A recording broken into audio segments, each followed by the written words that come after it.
Hello student, कैसे हो आप लोग। मैं आरपी सर श्रेष्ठ आईएएस की तरफ से जीएस बाई आरपी सर के यूट्यूब चैनल में आपका अभिनंदन करता हूं। तो स्टूडेंट, जैसा कि वादे के मुताबिक हम लोग पढ़ रहे थे भारतीय संविधान और हिंदी भाषा। तो भारतीय संविधान में हमने इससे पहले आपको वीडियो पढ़ाया था प्रधानमंत्री और उसकी मंत्रिपरिषद।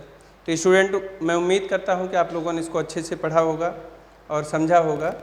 अगर कोई कहीं भी किसी प्रकार की कोई समस्या रही हो तो आप उसको हमें कमेंट सेक्शन में जाकर आप पूछ भी सकते हैं। तो आज मैं आपके लिए एक नया वीडियो लेकर आया हूं और भारतीय संविधान में आज हम लोग जो बात करेंगे, आज का हमारा जो टॉपिक होगा वो नागरिकता।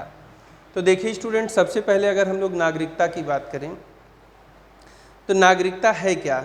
अगर हम भारतीय संविधान की बात करें तो जब 15 अगस्त 1947 को हमारा देश आज़ाद हुआ, आज़ादी के बाद 26 नवंबर 1949 को हमारे देश का संविधान बन के तैयार हुआ, 50 में लागू हुआ और 51 में हमारे देश में पहली बार फर्स्ट टाइम इलेक्शन कंडक्ट कराए गए।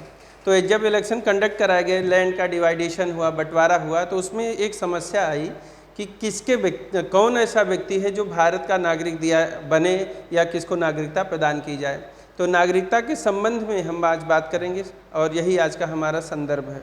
तो नागरिकता देखेंगे तो भारतीय संविधान के भाग 2 में मेंशन किया गया है। अगर हम बात करें तो नागरिकता भारतीय संविधान के किस भाग में है? 2 में, जिसके लिए अनुच्छेद 5 से 11 तक आपके सामने मेंशन है। तो अपने आप में ही एक इम्पॉर्टेंट सवाल बनता है कि नागरिकता जो भारतीय संविधान के एक बड़ा इम्पॉर्टेंट टॉपिक है, यह भारतीय संविधान के किस भाग में है? भाग 2 में, आर्टिकल 5 से 11।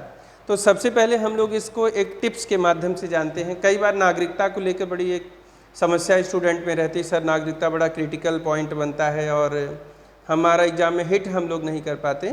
तो नागरिकता को मैं बहुत इजी वे में आपको बता दे रहा हूँ। देखिए, नागरिकता भारतीय संविधान के भाग 2 में है, अनुच्छेद 5 से लेकर 11 तक।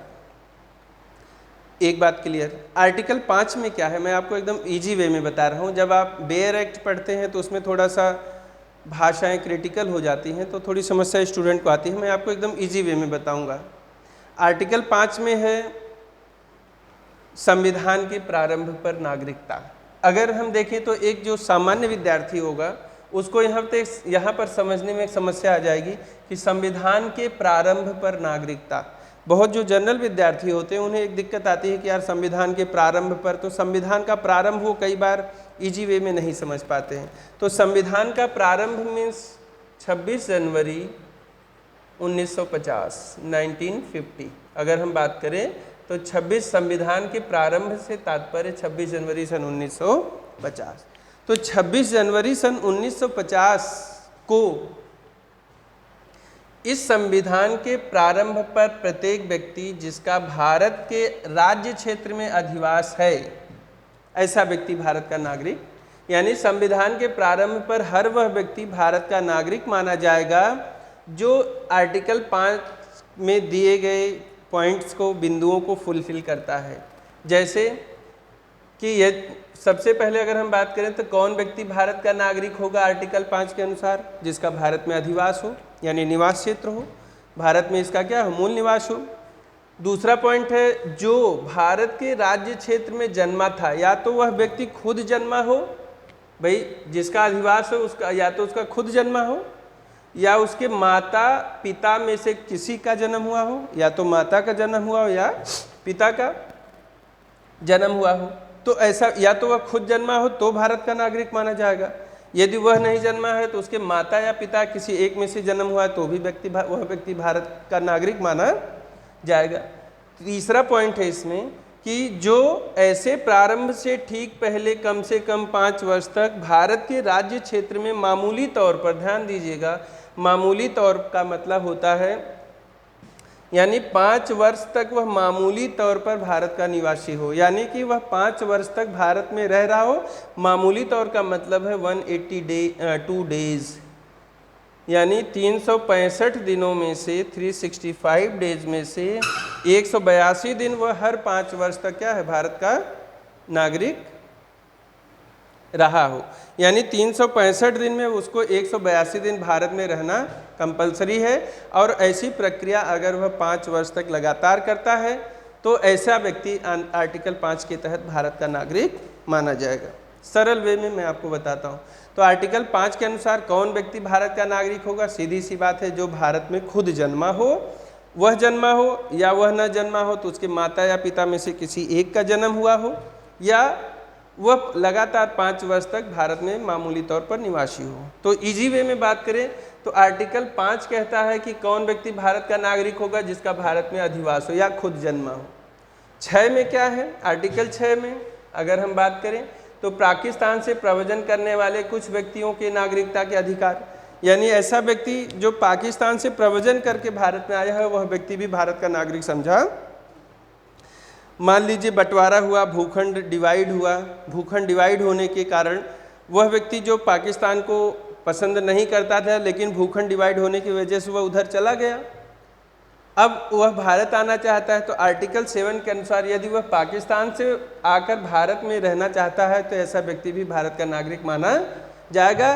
कब? जब वह इस कंडीशन को फुलफिल करेगा कि वह अथवा उसके माता पिता में से कोई अथवा उसके पितामह पितामही मातामही में से कोई मूल रूप से अधिनियमित भारत शासन में परिभाषित भारत में जन्मा हो। मीन्स ऐसा व्यक्ति भारत का, जब भूखंड अलग हुआ तो वह चला गया, अब वह भारत में आना चाहता है, तो उसको कैसे भारत की नागरिकता दी जाए? तो उसके लिए कंडीशन है कि या तो उसका खुद जन्म हुआ हो, उसके माता का जन्म हुआ हो, पिता का, पितामह यानी दादाजी का, दादी जी का, मातामह मतलब नाना और मातामही मतलब नानी, तो किसी का एक जन्म हुआ हो और उसका जन्म अधिनियमित भारत में 1935 के अधिनियमित भारत अर्थात अविभाजित भारत में जन्मा है, तो ऐसे व्यक्ति को भारत की नागरिकता दी जाएगी। That's clear. तो इस तरीके से अगर हम बात करें तो आर्टिकल 5 में आपने देखा कौन व्यक्ति भारत का नागरिक होगा? जिसका भारत में जन्म हुआ हो। 6 में क्या है? जो पाकिस्तान से भारत आया हो। और मैं आपको एक टिप्स बता देता हूँ, आर्टिकल 7 की बात करें, 7 तो 6 में पाकिस्तान से भारत आया, 7 में भारत से पाकिस्तान गया, भारत से पाकिस्तान, तो ऐसा व्यक्ति। फिर 8 में क्या है? आर्टिकल 8 में आपको बता दूं तो ना तो भारत पसंद है उसको, ना तो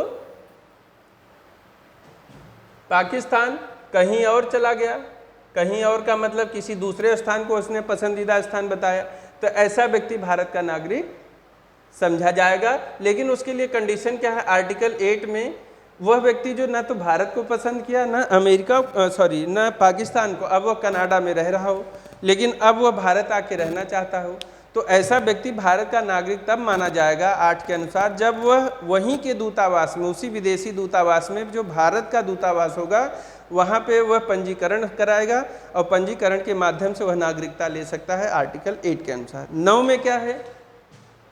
आर्टिकल 9 की बात करें तो 9 में क्या है भैया? 9 में है कि स्वेच्छा से अगर कोई व्यक्ति विदेशी राज्य की नागरिकता को धारण कर लेता है तो वह व्यक्ति भारत का अब नागरिक नहीं समझा जाएगा। तो दैट्स ऑल स्टूडेंट।